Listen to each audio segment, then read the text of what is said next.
Hello guys, welcome back to eVTOL Weekly. This is episode 2 and my name is Liam. And I'm Reese. And we're back again, Reese, back for another live stream. Yeah, it's been quick. Week, hasn't it? Yeah, it is. The week has just flown by. I've been away, been traveling, had a few problems because over in the UK at the moment we've got Storm Dara. So I had my flight, got redirected, ended 4 hours away, had to get a coach back. And I think we just get to see there's problems with all sorts of transportation in extreme weather conditions. But that's the thing. We had Storm Dara here, and I know it was battling the West Coast the whole time. How do you think eVTOLs would fare in the light of a storm like that? Well, I think like you're sort of seeing it now with the traditional airplanes where they struggle to land and they have to go to the main airports. And if it is a smaller airport, they're going to struggle to get there. I think it will depend a lot on the level of storm and the level of winds. And at the end of the day, safety is the most important factor, isn't it? We don't want to be risking anyone's lives. So that's one thing I've been thinking myself. It was when your flight got redirected, it was a bit like these aircraft, like the Boeing 737 and all that, they have been well certified by the FAA. Even they are struggling in harsh weather conditions like that. Well, we get bears giving out about what if the wind's too strong. We had it last week. We were talking about cold weather, ice. You done a nice deep dive on the ice. Yeah. So after our last video, to be honest, it piqued my interest. I decided I'd do a deeper dive into it and find out how are they going to deal with this? Because obviously, as investors, we need to know. And this was a massive flaw that we could see in the system. So we dove into it, and it seems that they've done a system where they've got like anti-freezing technology, which will basically stop frost being able to form on the wings. And then on top of that, they're going to be designing the vertiports so that they can either defrost, de-ice, or there's like a drainage system. And then they're also going to be designed with hangars in the case of in the desert in Saudi Arabia or Abu Dhabi, where they can put the eVTOL into a hangar and obviously protect it then from all the the debris and sand and everything getting in there and messing it all up. That's the thing. Oh, when we dive across, we'll have a look at the stock prices this week. We did get a little bit of a pullback, didn't we? We were talking about it last week. The pullback was expected, and it couldn't have happened any quicker than we expected. No. I think it was very foreseeable. To be fair, I made a few trades last week. We got in together on our road to glory. We made a buy on both Joby and Archer. My camera's gone there. Yeah. Well, I think we've seen it as a good opportunity, as we were saying before about the red days. So we've seen it pull back, and I think you've seen here where Joby sort of held its price. I think Archer pulled back 10% odd, but there's been quite a bit of news this week, I think, and I think it's been a big week for the eVTOLs. Yeah, so really, I think we got in let me jump across. What was our buy-in at?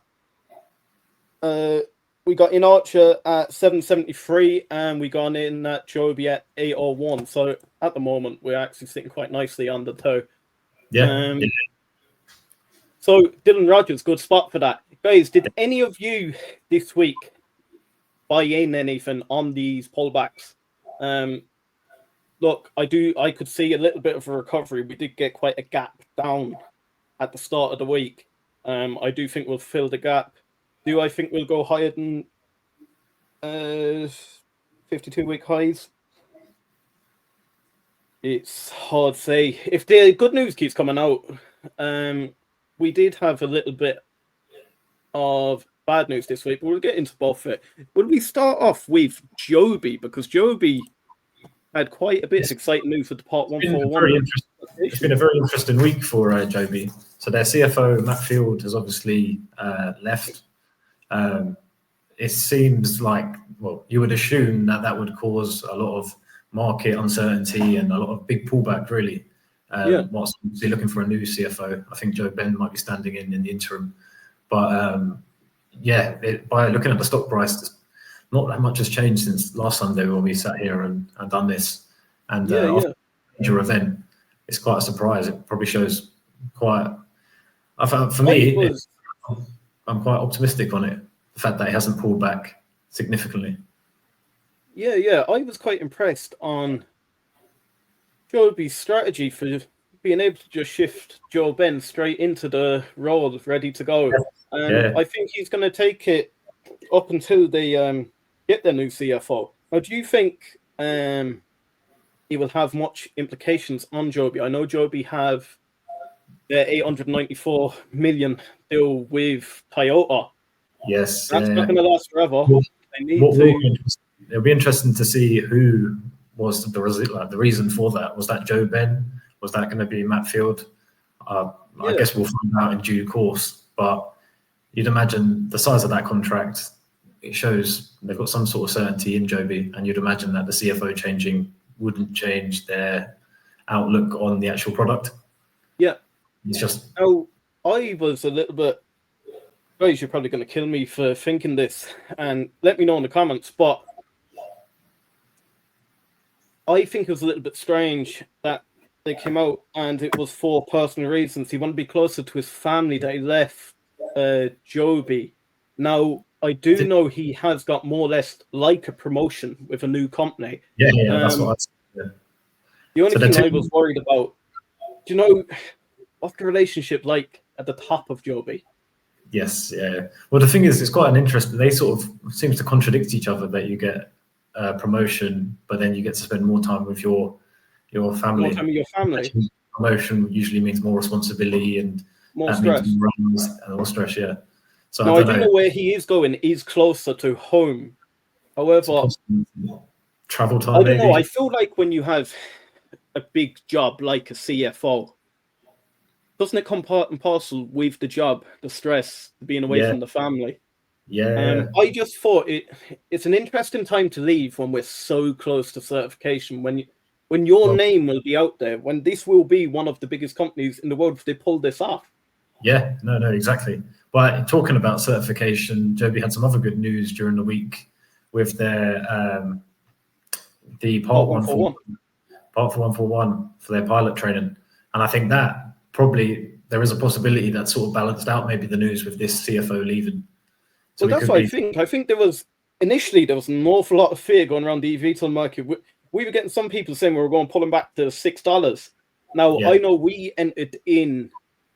Everyone was jumping on us for entering in so high. I really believe if you believe in the stock, it's yeah, always gonna, and you hold it, and you honestly believe in it, yeah. and you've done your analysis right.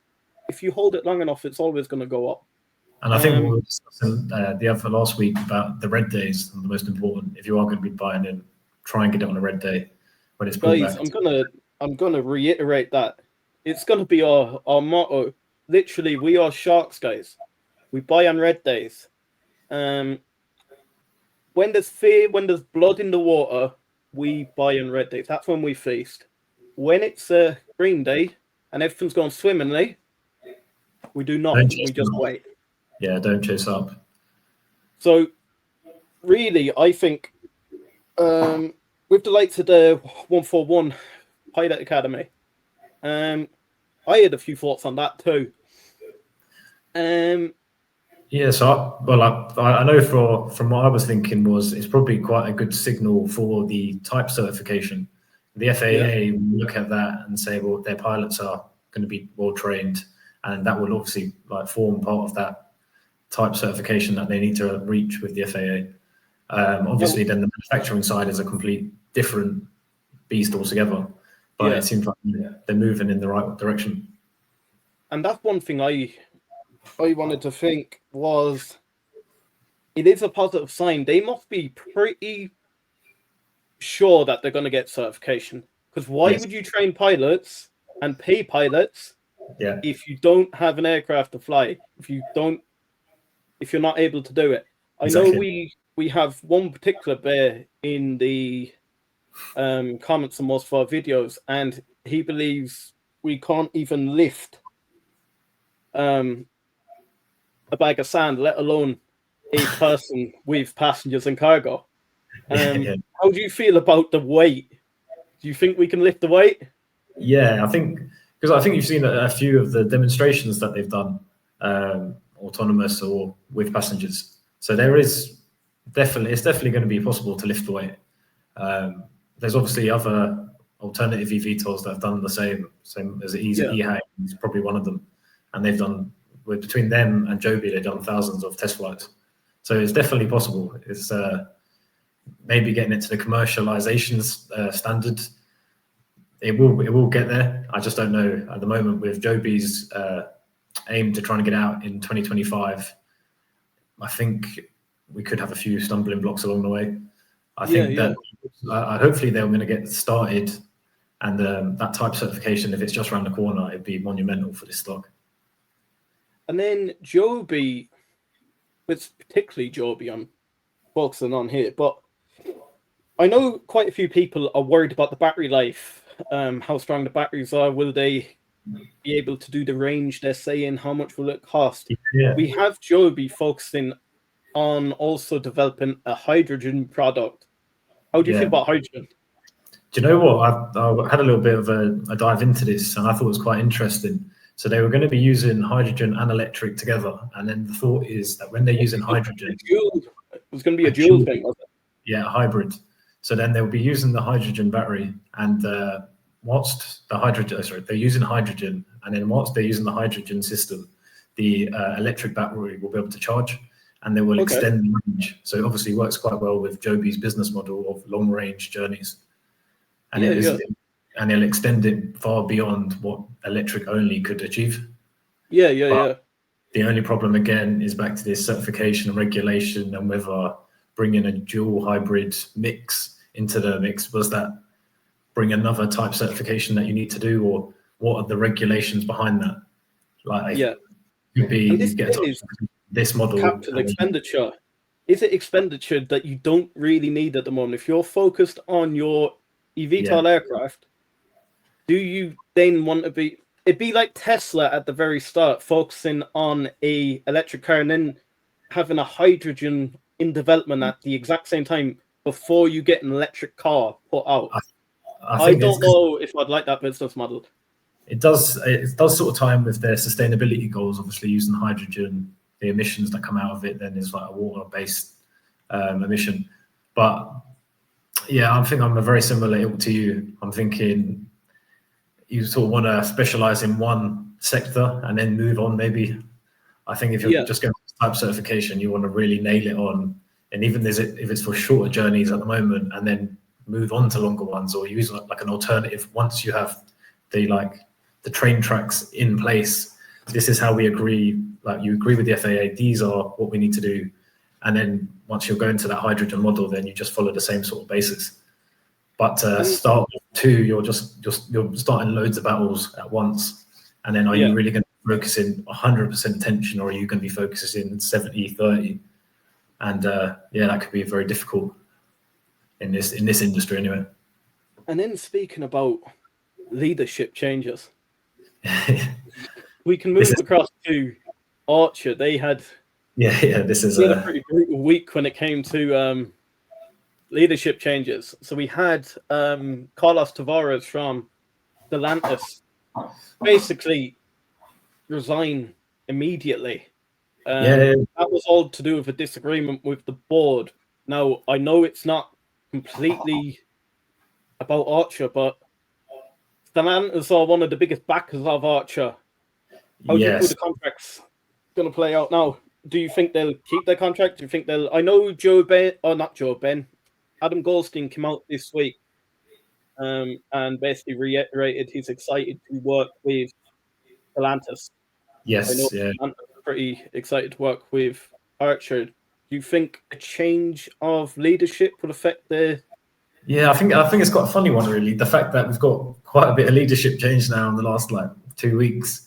I'm hoping. At the moment, we don't really know, do we, of who was the contact between the two companies.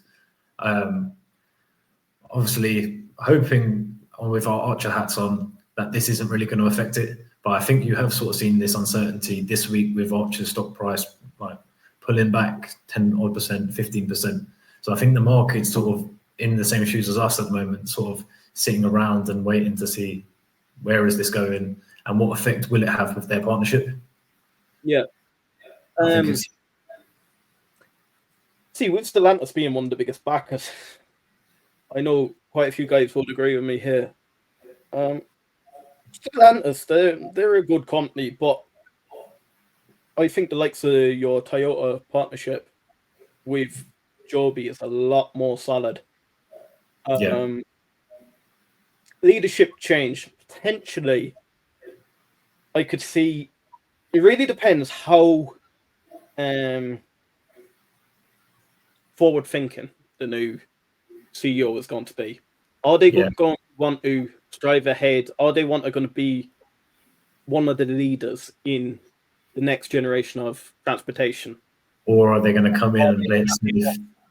That's the worry. If they come in, Investment.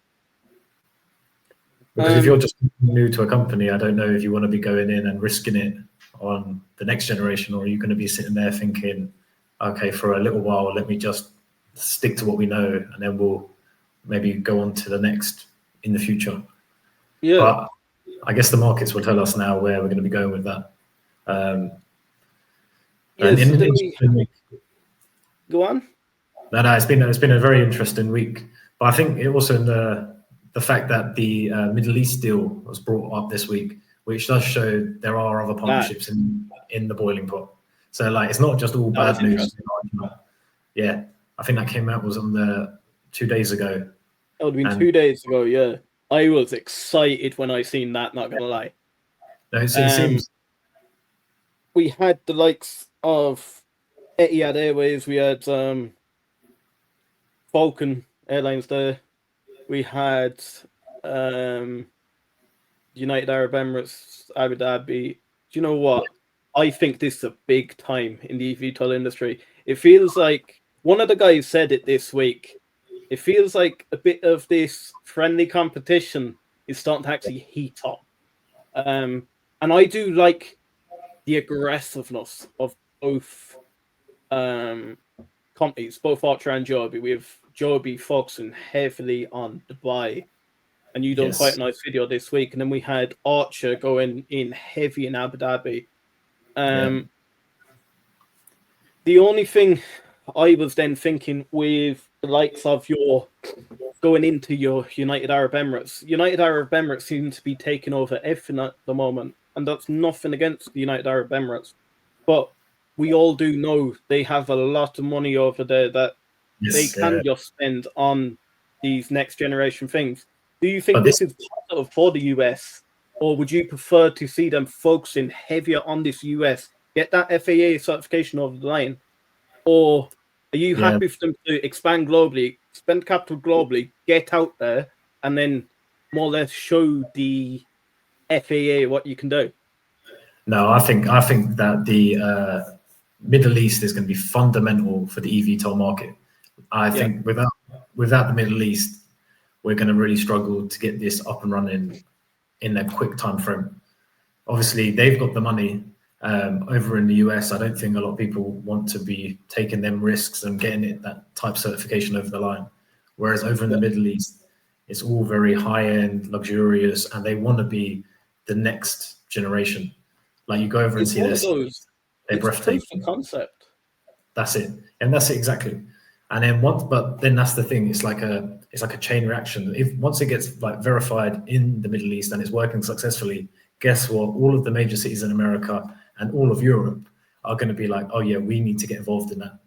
These are the next big thing. And then at that point, that's when you'll see an avalanche of everyone coming into the eVTOL market. But at first, we need to get into the Middle East, and they've got to show that they can do it safely and prove that this concept works, so that we can get all of this is a completely different industry. But I know Uber this week done a partnership in the United Arab Emirates where they're going to do selfless driving, and I know there was a little bit of fear in the US when it comes to Tesla full self-driving, and I think it's going to be the exact same thing. Once the proof of concept's there, I think the public acceptance will get so much easier when they have seen it work.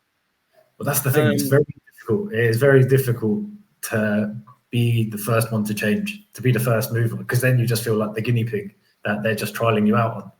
But once you see, oh wait, it worked over there and it's been working efficiently and it's actually probably safer than how it was working previously, then it's very easy to persuade other people then to come on board and join into the wave, basically. And I do wonder how much revenue they will generate in the likes of United Arab Emirates. Are they gonna? I know this is a silly thing to say, but because they have the money over there and they are going to be one of the first to use it, I do know. I was actually a little bit disappointed when I seen it, but thinking back of when Adam Goldstein was talking, he was on about he thinks he'll get commercialization up by Q4 of 25. Looking at that deal, it looks more like it's going to be Q1 2026, which will be more or less 12 months from now. Look, guys, 12 months is nothing. Exactly. If we compare this to us and Rocket Lab, we've been waiting 24 months for a Neutron launch, and we're still not here. So 12 months will go in no time. I was a little bit taken aback that they're more or less certain on this, because bringing it back, I done a deep dive on the Covington, Georgia that was a good video. facility this week. Yeah. And as far as I can tell, and do not quote me on this, but as far as I can tell, it should be complete this month, with production starting hopefully January, February time. Brilliant news, the only thing that I am a little bit worried about is they haven't updated us on it. They either announce it, and that will send the stock price up another leg. However, if they come out and say, look, we're delayed by a further 6 months, is that going to impact negatively on the stock price? I think, to be honest, I think their next earnings call will be a very interesting one, because you'd imagine then they'll have big news on that plant. So it's definitely one to earmark and put in the diary, and we could probably even do it here live. If definitely. So maybe let us know in the comments if that's something you guys would want. And then speaking about earnings calls, I remember I done them here. We had people butchering Joby about Joby's earnings call. Guys, I said it at the time. I think it was the presentation. I don't think it was the actual concept of the earnings call. I think it was just how they presented it. And I think looking forward, we need to think as a unit. Adam Goldstein is a much better presenter than Joe Ben. However, do not write off Joe Ben. And we're seeing now today, it's coming out. Joby are solid. Joby are here to stay. I do think Archer and Joby are more or less neck and neck when it comes to their leadership style.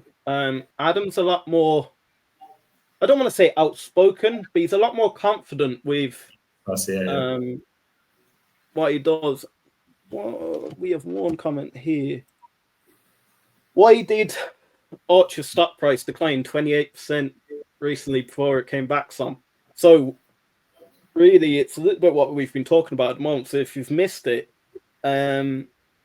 Archer, towards the start of the week, we thought there was a massive push on. There had to be there had to be a little bit of release from pressure.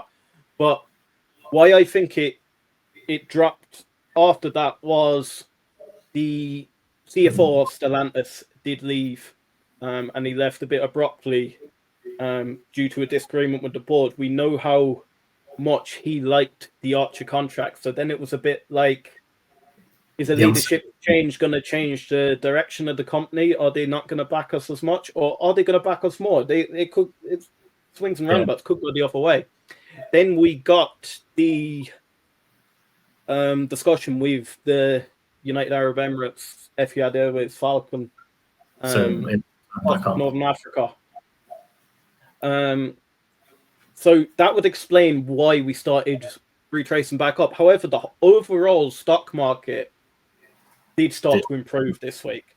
So I think some of the macro conditions helped us as well. I know I done a trade myself this week.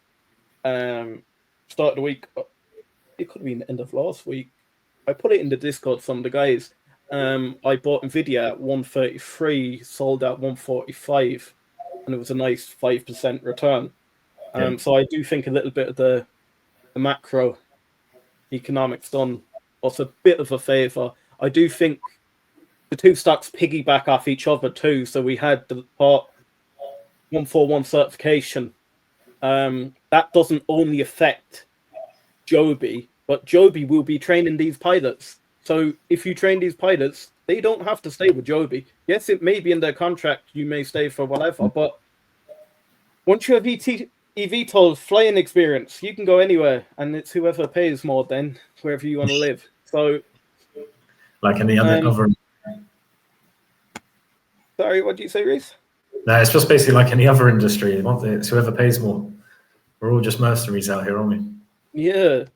So then I was wondering if it was Stellantis affiliation might have had something to do with that. Yeah, I do think a little bit of the pullback was to do with Stellantis. But like if we look at Joby as well, they were more or less going down at the same rate.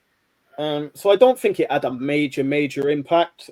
If anything, I think people got a little bit too scared. I think people were associating the Stellantis too much. Stellantis is not Archer Aviation, so you would, and you'd also think that a company of Stellantis' side, you'd hope that they don't make decisions based on just one person's like point of view. You'd imagine there must be a few people sitting in their meetings before they allow out hundreds of millions of dollars of contracts. And it's a bit like don't bite the hand that feeds you. If you have backed Archer Aviation with a deal that substantial, you had high conviction in the company. Are you gonna pull out after investing that amount of money? I don't think so. No, we have Dylan Rogers. Hey, how is everyone? John Smith, keep buying Joby. We bought Joby this week. We were, I can't say we weren't fearful at the start of the week. Didn't we made that purchase, we did see a substantial drop. We've recovered at the end of the week and we're actually up on it. But John Smith, are you still buying Joby or are you happy with the position? I do know, did you say you had over 10,000 shares last week? I know one of our guests last week had 12,000 Archer, 12,000 Joby. That's fiction there. That might have been Rem. She's actually connected with me on X. She does post some of our videos. So I want to say thank you to Remy. And guys, if you haven't, we're starting to post more of our videos, our trades, everything, even just our thoughts. We're starting to post them on X. So make sure to follow at the Hustle Brothers YT. And for Remy, we have it's at AR82199. Please follow Remy too, because it's a really good X page when it comes to Archer Aviation. I actually use her quite a bit to get some of my information. So thank you so much. We have Dylan Rogers. I think I missed a nice entry point from Joby around the $8 mark this week. It was actually Dylan Rogers that got us into Archer and Joby this week because it was part of the road to glory and he got us into Vertiv. You done quite a nice video on Vertiv too. Yeah. It was something. No, that was it. It was a very good call by Dylan Rogers. He brought it to our attention, so I thought, let's do a video on this stock and find out what it is. They're sort of like a management company, I would describe them as. So they basically just make sure that they sort of look after big data centers, computers. So they'll deal with any sort of outages in terms of power. They'll deal with any sort of, for like healthcare, finance, they just make sure that their servers are always up and running. They seem to be working with Microsoft, Google, Facebook, and with the new advancement of AI, Bitcoin, everything like that, you could see Vertiv being one for the future. And they're a very safe stock. At the moment, there's on an upward trajectory. Let me get Vertiv up now at the moment.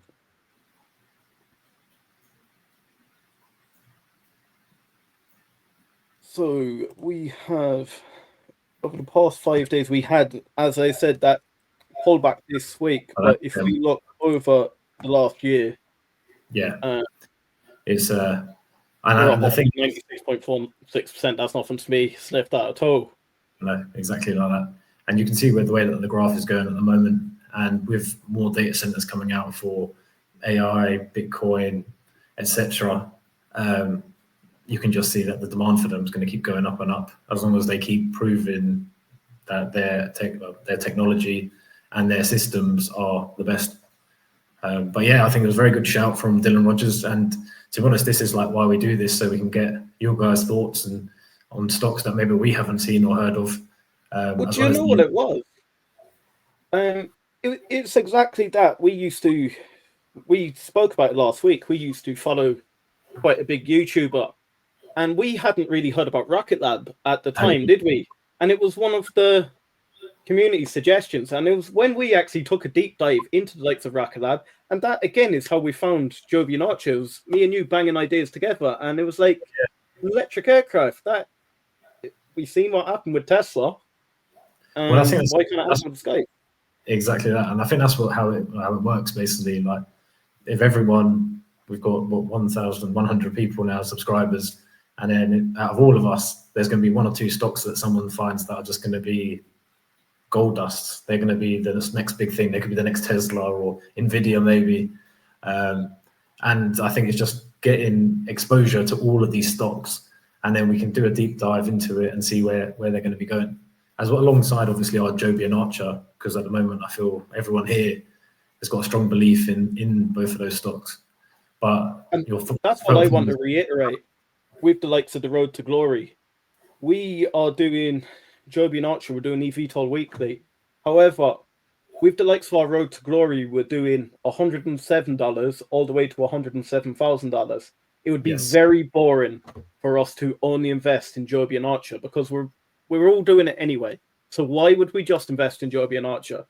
Yeah, I feel like we all have the same passion for eVTOL. However, I don't think anyone is against finding another big stock and riding the boat up. Then we can pump that into Joby and Archer.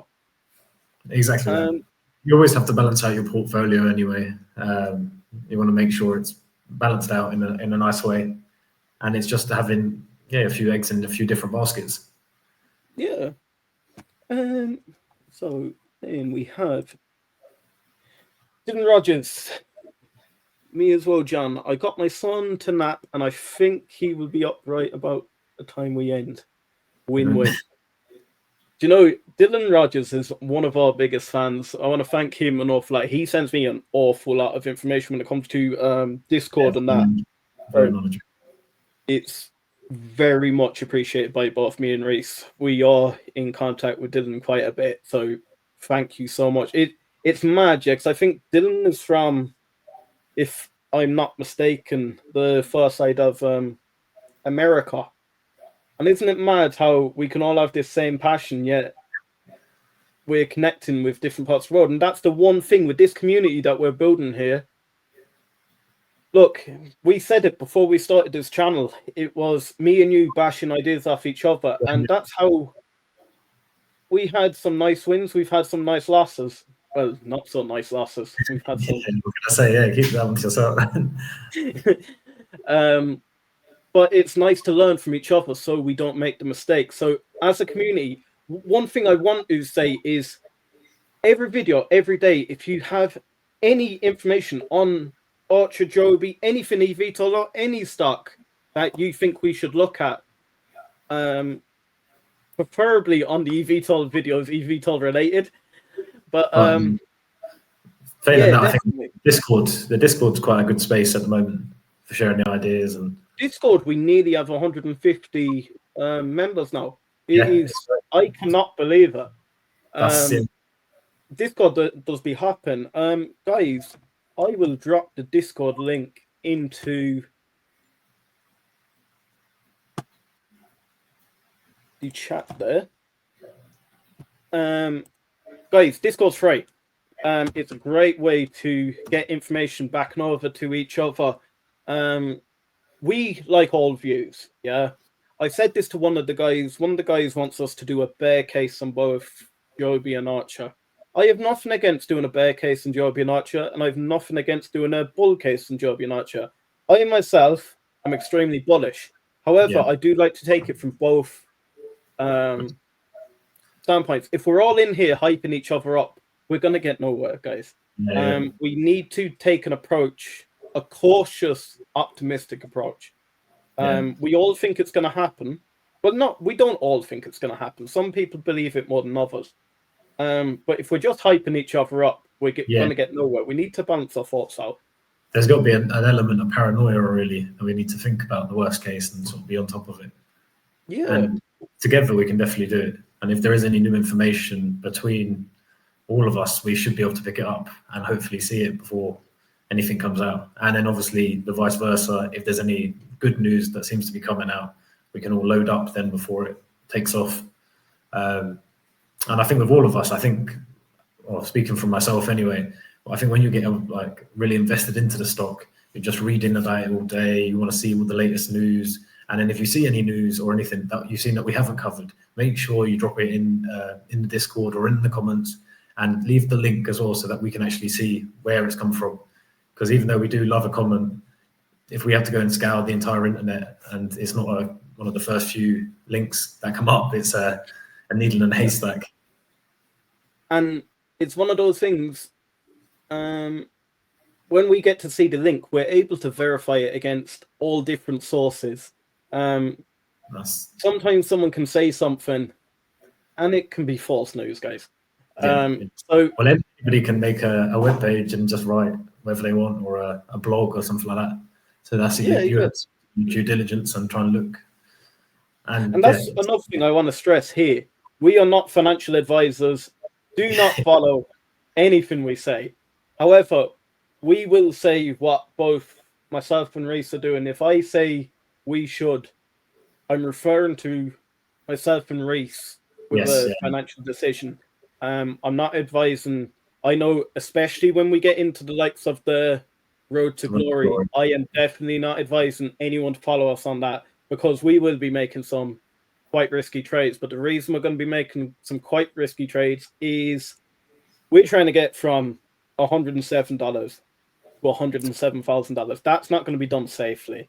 And to make it exciting for you guys, I don't think you want us investing in Coca-Cola and J&J and just watching it over 20 years. That's going to be a very boring challenge. We want to get here quickly. So to do it quickly, we're going to have some big wins, but we're going to have some very big losses. So and to be fair, I think a lot of you probably will be able to learn from both the wins and the losses. And you won't have to list yourself. It will just be what is happening on the screen, and you'll see whether it goes up or down. And it'd be interesting. But I think when we're doing the live stream, you will have you guys' input. I think as we've shown with Dylan Rogers and stuff, where he's chose a few stocks there and they've been going really well so far. And then also about how we will do a dive into the stock and see where it is, like with Vertiv. I couldn't believe that idea last week. So that was a really good idea from you. So guys, anyone that wasn't here last week, if you pick a stock and it gets onto our Road to Glory challenge, Reese will actually do a deep dive into that stock. So he'll make his own video for you directly, and it'll be posted up for the whole community to see. And we'll try and build a little bit of traction around that company. And the likes of Vertiv, I'm actually quite excited about that Vertiv company. That is staying. That is definitely staying. Yeah, definitely. So thank you again, Dylan, for that. Yeah, 100%. We have Wilson Valdez, me too, John, I'm excited for this. Thank you, guys. I can't believe. Again, we have 17 people watching. Guys, when you look at the likes of YouTube, me and Reese always do this. I think we're so programmed in the likes of a YouTube space to think in the thousands, in the millions. Guys, this is a full room of people. To go in anywhere and have a full room of people, it's unbelievable. So I want to tell each and every one of you, thank you so much for your continued support. We get it every day. Me and you, we actually spoke about this when you flew over. It's unbelievable. It came from an idea to a concept to a full-on channel. Yeah, exactly. And then, we receive a lot of support on the videos, and we just see that we're going in the right direction. And it's just amazing to see how many other eVTOL enthusiasts there were out there. Because at one point we thought it was just me and you. So oh mate, and especially, do you know when we're looking at this whole concept, and everywhere we looked, it was getting bashed to bits. Yeah. Well, we started thinking that we were nuts, that we must be the only two that thought it. But then you come here and you see other like-minded individuals, and it's really, really, really. Well, I know Dylan said there to me last week, he doesn't like them being called flying cars. I was like, mate, that is what I've been saying the whole time. Why call them flying cars? Get rid of this car. This car thing. If you say a flying car, straight away, like everyone's going, "Oh yeah, right, mate, no chance." Yeah, they don't even look like cars. So don't call them a car. Nothing, no wheels, no nothing. Other than the fact they can move people around, that's the only point. But I think we're seeing it the way that the stock's gone in the last month or so. That there is a bit of traction there. That we are heading in the right direction. And especially with these type certifications coming in now, and Joby seems to be making headways to reaching that type certification. I think this next year for us is going to be monumental. And the Middle East. There was a debate in the comments this week when it came to who's actually further ahead, Joby or Archer. We had a few people actually think Archer are further ahead in. I know Joby officially is further ahead in the process, but they think Archer will get there first. What do you think? The problem is that Joby have a decade of experience more than Archer. So I think at the moment it seems more that Joby have sort of lined up their certification, and they seem just a step or two ahead in my opinion. They seem to be the one that would be getting the type certification and be rolling out to the commercial market. The only thing that really scares me too is we know the Covington, Georgia factory will produce about 650 Midnight aircraft per year. We do know it's about 350,000 square foot with the potential to grow to 550,000. That would then scale it up to 2,100 aircraft per year. However, even at 2,100 aircraft per year, going from 0 to 2,100 is not that significant. Yeah. When we actually look at the cost of them and how long it will take them to generate that amount of revenue back, I do think it's going to be a longer process than people think. And I want to reiterate that. I think people think it's going to be type certification, next thing we're making money. Yeah. I don't think it's going to be like that. Well, I wouldn't even be surprised if you see the stock sort of type certification and then the realization of debt that's going to be accumulated now, that you have to build the aircraft and build the infrastructure, and now you've got to make, for a foreseeable time, you will be at a loss whilst you're trying to make the money and recoup the money back. But then once it makes money and balances itself out, that's where the money then that's when you'll see the stock price rally, basically. Guys, don't hold me to this, but we said it last week, and I really could see this. I see us rise up as we get towards type certification, as the rumors start coming out. I could see institutes dump on type certification. Selling the news. All the retail investors will be expecting a massive pump. Yeah. So what's going to happen? You're going to get your institute sell off. Yeah, that's exactly it. Everyone is then going to fear because they're going to go, we've bought it up to this high. Yeah. It hasn't pumped. It's actually selling off. Everyone's starting to sell the news. They're going to drop and the stock price can drop lower. What's going to happen? Your institutes are then going to come in, buy in for more shares, take up the bag, and away we go. And I don't think it's going to be a day process. I don't think it's going to be a week process. I think it could be over a space of 6 months. I could see it just gradually rising up. that's exactly well, that's how I foresee it happening anyway. And I want to reiterate, when it comes to the likes of Archer, I genuinely, hand on heart, could see a $20 stock price by the end of next year without dilution. However, I need to find it. I am quite in the mind that they're going to dilute at such a high stock price, and I think it'd be quite soon. It would make sense, wouldn't it, to be doing it at a high stock price? I would be very happy for them to do it if they need to dilute at this price. Yeah, that's it. Yeah, and I thought they had lost their opportunity there last week as we started dropping. I thought, are we going to retain this close to $10? Yeah. It's no better time to do it.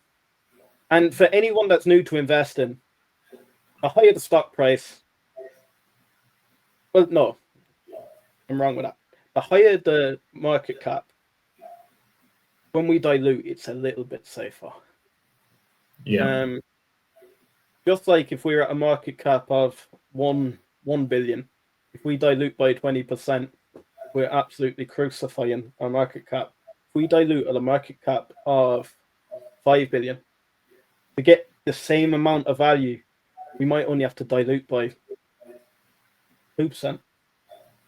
Yeah. So I really think dilution should occur at this high stock price. And I know people don't want to hear that, but I do think they will need capital. So if you're going to dilute now. There has been rumours they will be towards the end of the year, isn't it? That's towards December. Yeah, it's one to keep an eye out for. I haven't seen anything official on it yet, but obviously, yeah, all of our Archer investors, just be wary, do your own research. We're obviously not advised in either way, but yeah, just something to keep on your radar. Yeah. So we had Dylan Rogers. I was able to get the 20% I sold off back this week and grab an additional 50 shares, all Archer, with extra capital after the high $9 sell. Now, that is one thing.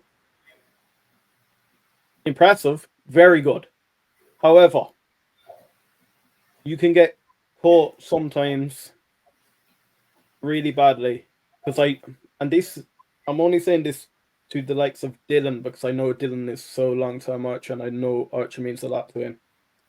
Sometimes that little bit of profit that you could have taken is good to take. However, if Archer did keep going up and never returned, you would have been gutted to sell them 50 shares.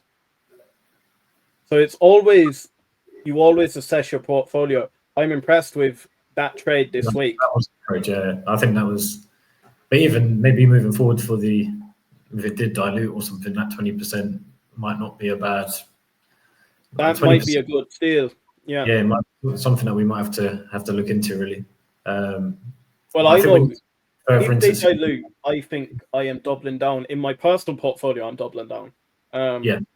With the road to glory, I could see us putting quite a substantial amount substantial amount at the moment. I quite like that method of taking off the top and then reinvesting then at a lower price and just increasing the additional shares. I think it's a good method to use. You were the one that said that to me there last year. How many times did we ride the stock up and we rode it back down? That's the problem I used to have was that we would ride all the way to the top and then you'd ride all the way back down and you didn't get any benefit from it. So then I just done a bit of a calculation of what is the amount that I'd be willing to, if it did go up and keep going up, would I be willing to risk? And then 20% was that figure, and I felt comfortable with that because 80% of you is still invested into it, so you're still quite confident in it. But obviously, that 20% then is a slight bit of a educated guess on where it's going to go. Clayton Mitchell, what do I think of Planet Labs? Mate, do you remember when I used to talk about Planet Labs? Yes, yeah. So Planet Labs is a hard one, and I'll tell you why. I do think it's very similar, and I was actually going to ask a question about that referring back to eVTOL. So I'll explain the Planet Labs and then I'll revert back to eVTOL with it. Because I do think there is something about Planet Labs that we can learn from in eVTOL. Planet Labs, I like the concept. So for anyone that isn't aware of Planet Labs, they're basically a satellite imaging company. So they do not launch the rocket. Yeah. They basically, I don't even know if they produce the satellite. Clayton Mitchell, will you be able to come back to me and tell me, do they actually build a satellite, or is it just the software and the database that they own? But as far as I know, they have their satellite. They have multiple of them around, and they image the Earth, satellite imaging. So they basically get pictures of the Earth at different stages of the day, and then you compare that. So, like, basically for geographical imaging, so the likes of your Antarctica and stuff like that, when your ice is decreasing, or deforestation, stuff like that. It's a really good database. Now, the only thing I am a little bit skeptical with Planet Labs, and I do know why Planet Labs is starting to come up now, because it's starting to get quite big in the likes of your so-called meme stocks. Planet Labs are good business. However, I'd advise anyone. I don't know how into Planet Labs Clayton Mitchell is, so he might actually know an awful lot more than me. But I'm talking to anyone that sees Planet Labs on any of these Reddits or anything like that. Just take a look at some of their videos that they put out on YouTube. They are very, and this is where I'm going to link it in with eVTOL. They are very environmentally friendly. We're doing this for the environment. We want a green world, this, that, and the other. And guys, I'm not against the environment or any of that. However, when I'm investing in a business, I'm only concentrated on making money. Yeah, profit. I'm not looking at the green side and that of the likes of Planet Lab. Now, I want to talk about a fair case to the likes of a Planet Lab. Planet Lab do not have the keys to space. Planet Lab don't have their own rocket, anything like that. So they're always depending on the likes of a SpaceX, a Rocket Lab, a ULA, a Blue Origin to launch them up. So they cannot control that cost. As we see,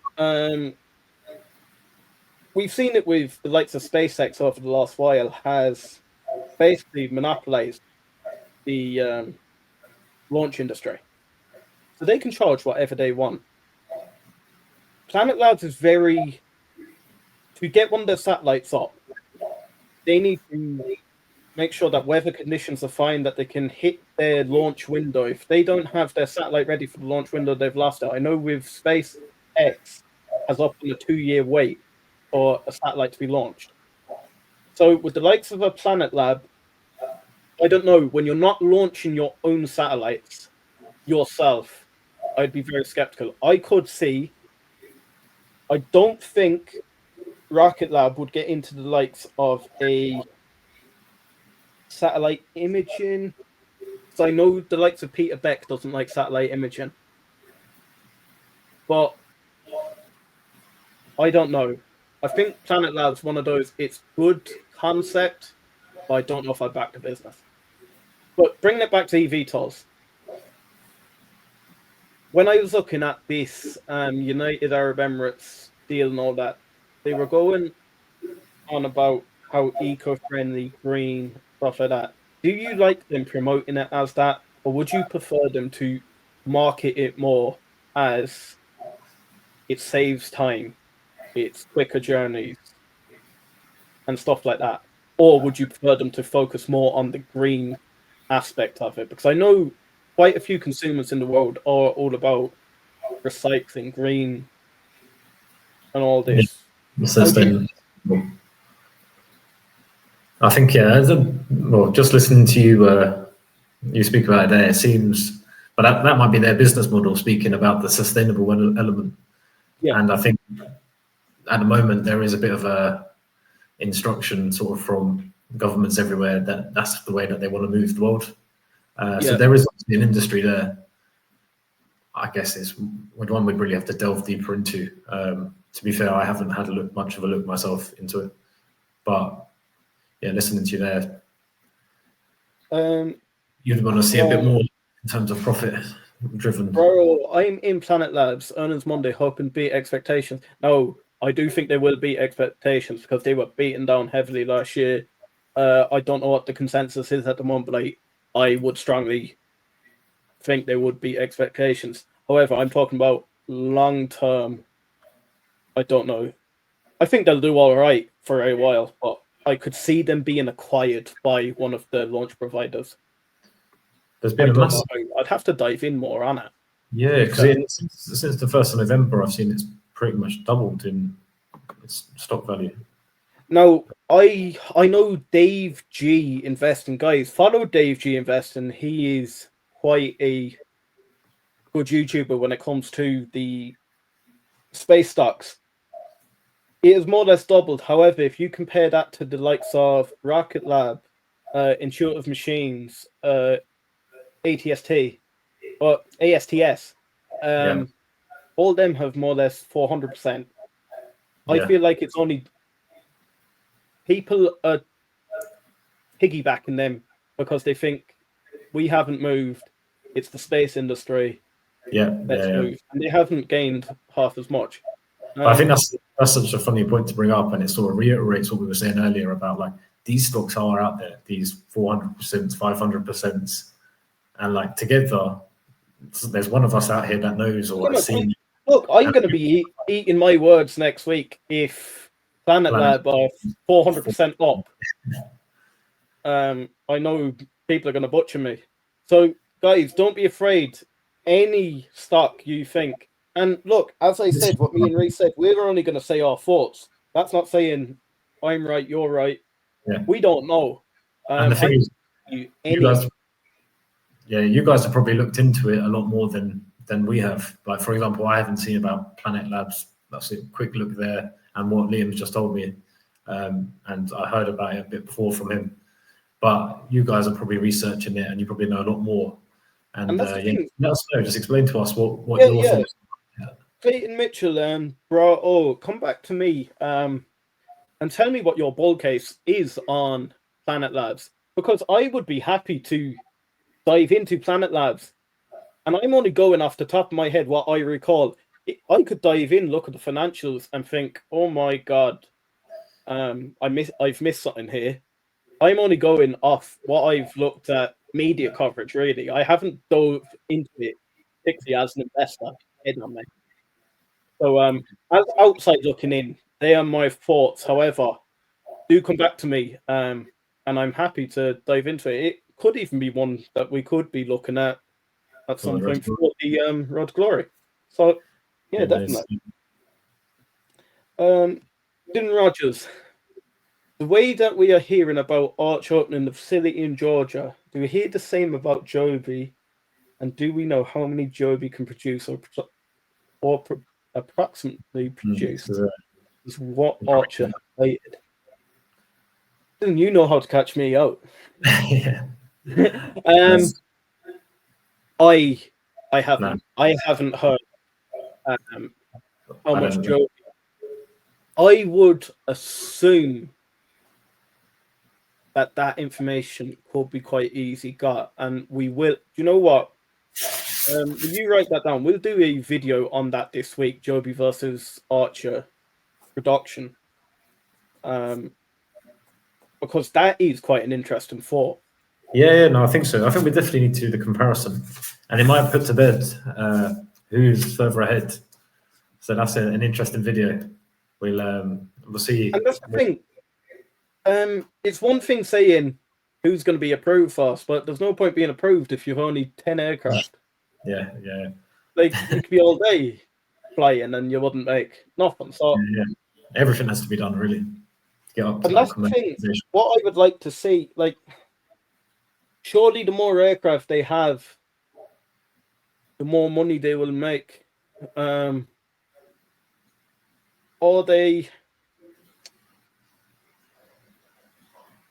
going to be running at a loss if they come out with too few aircraft? Or it's an interesting thought to have.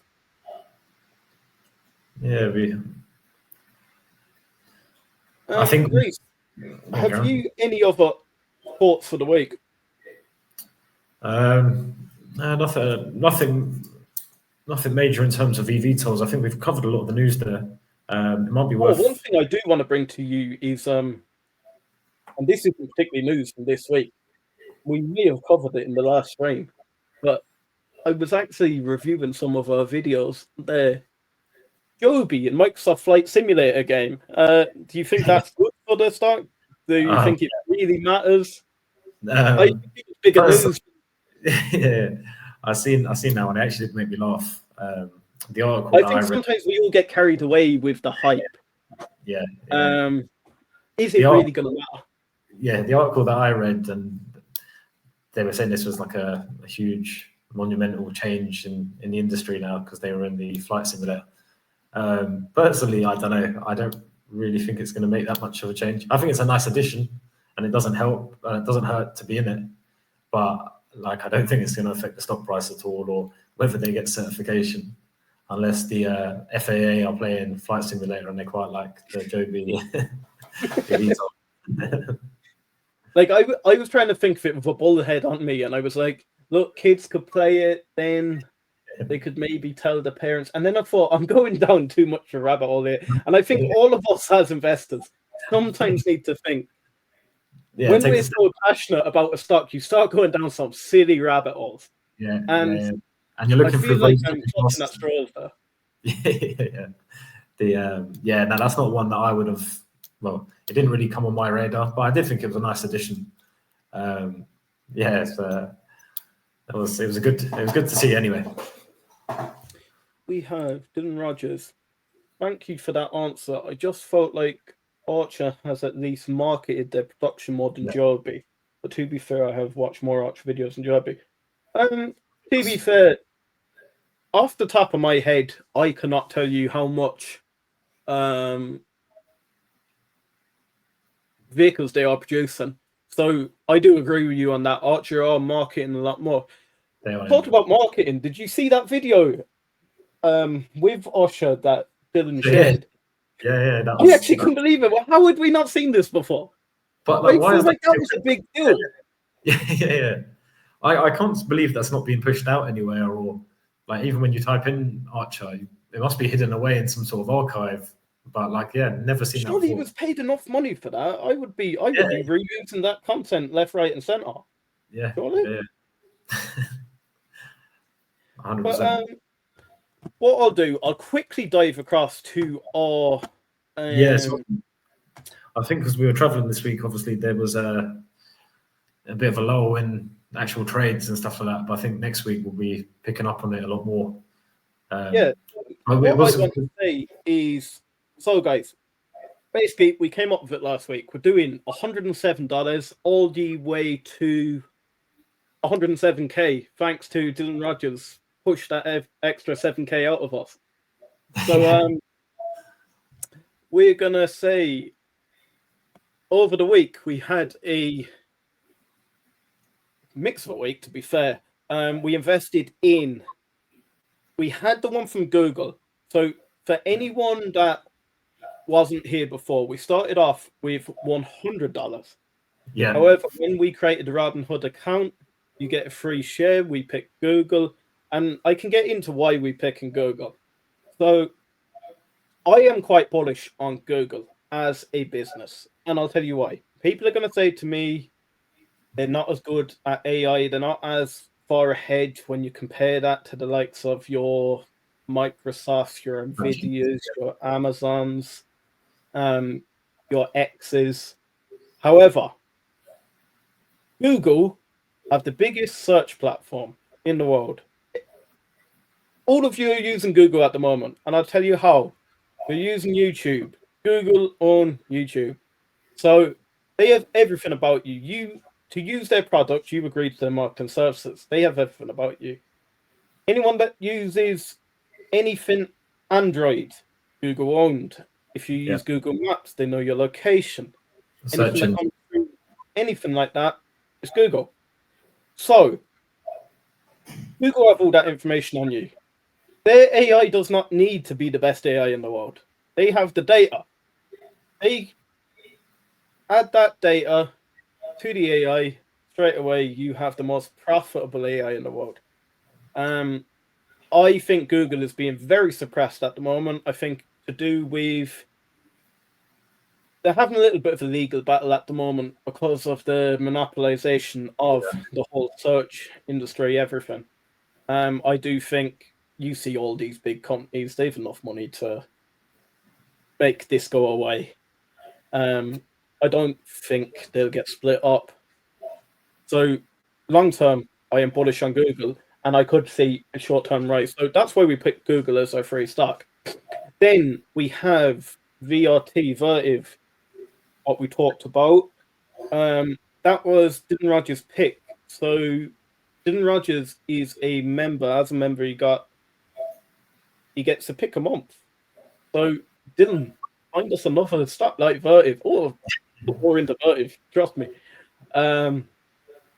Vertiv's doing quite well. You done your deep dive on it.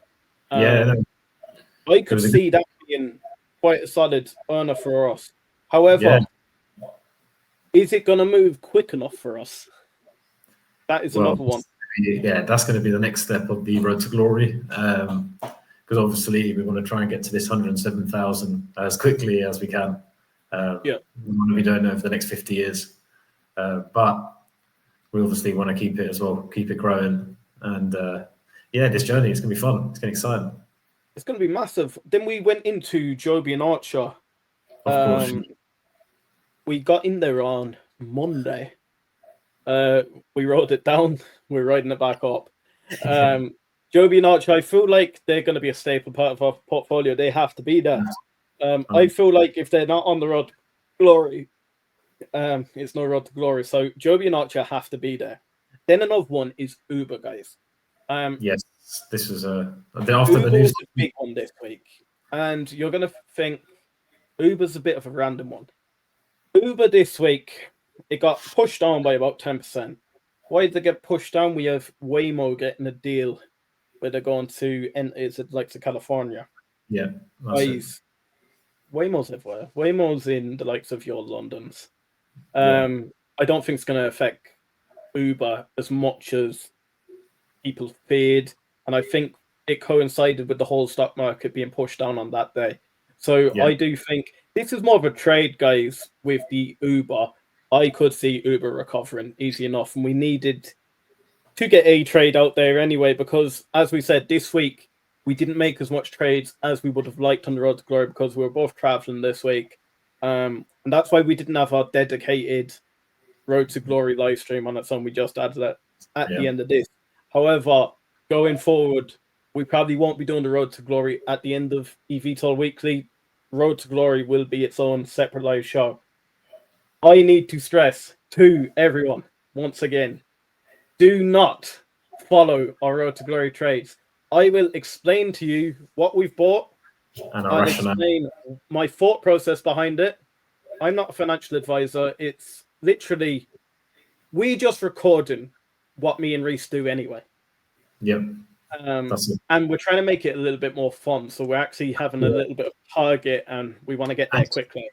Basically just explaining our rationale and thinking behind it and why we're doing these educated moves. And basically the thoughts of we're hearing rumors in the market or we've seen the way that the market's gone. And then we're just educatedly putting the money into the stocks. But yeah, it's going to be a good video, I think, and I think we'll bring that out during midweek. So we'll have two streams, eVTOL on the Sunday, and then midweek we'll have the Road to Glory. Well, definitely. I think we are going to be a lot more active this week when it comes to both videos and our trades. I feel like we're riding this Santa rally now, and I think there's some nice money to be made. We'll be coming back in towards earnings season. So I think there's quite a bit of money to be made. I will be sharing on the Discord. I put it in the Road to Glory challenge. So every trade, as I make them, I put a screenshot up of the trade. But again, just because I tell you what trade I'm doing and the fact that I'm doing it, I'm just doing that to show and be honest about it. I'm not doing it to tell you to buy in at this level. If you bought Joby Aviation in when I bought Joby Aviation, you would have followed it right back down with me. So, guys, by no means are we specialists. Nah, exactly. So, Reese, I feel like that's about it. I hope you have a safe flight home. Thank you very much. Yeah, hopefully no more storms. Well, we'll be speaking for the rest of the week anyway on this Road to Glory, and I will see you live again on midweek. Midweek, yeah, 100%. So yeah, thanks guys. Thanks for watching. Thanks for coming, guys. Yeah. All right, peace out. Catch you all midweek.